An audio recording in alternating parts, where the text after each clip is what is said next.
Hey everyone, welcome back to Tech Savvy. In today's video, I'm going to show you how to find your watch later videos on YouTube.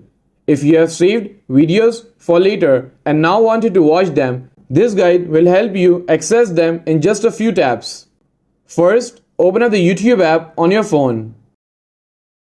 And once you are on YouTube, simply tap on your profile icon at the bottom right corner.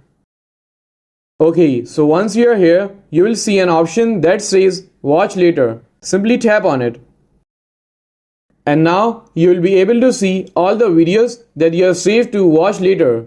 And from here, you can simply tap on any video to start watching it. It's as easy as that. And there you go. That's how you can quickly access your watch later videos on YouTube.